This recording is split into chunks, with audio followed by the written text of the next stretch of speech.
वन्दे मातरम् वन्दे मातरम्। নমস্কাৰ। বৰণীয়া টিভিলৈ আপোনালোকক স্বাগতম জনাইছোঁ। মই শ্ৰী প্ৰিয়ংকুৰ ৰায়ে। আজি মই লৈ আহিছোঁ আপোনালোকৰ সন্মুখত এইবাৰৰ ৭৫তম গণতন্ত্ৰ দিৱস সমাৰোহৰ ওপৰত কৰা এই প্ৰতিবেদন। কিয় ৭৫তম গণতন্ত্ৰ দিৱস এইবাৰ ইমান মহত্বপূৰ্ণ আছিল?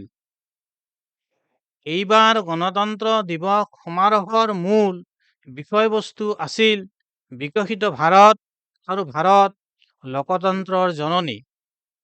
এইবাৰ সমাৰোহত নাৰী শক্তিক মূল কেন্দ্ৰ হিচাপে ৰখা হৈছিল।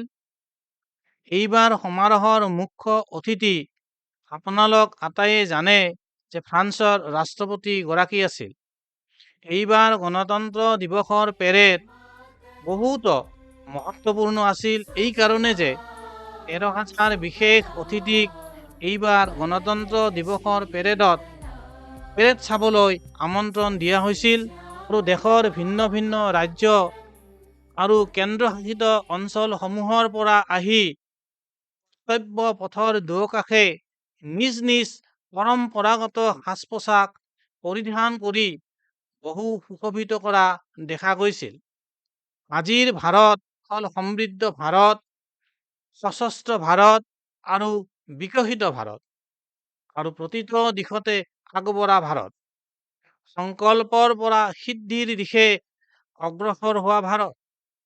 ৭৫তম গণতন্ত্ৰ দিৱস উদযাপনৰ মূল আকৰ্ষণৰ কেন্দ্ৰ আছিল নাৰী শক্তি উদয় আৰু প্ৰদৰ্শনৰ ৰূপত।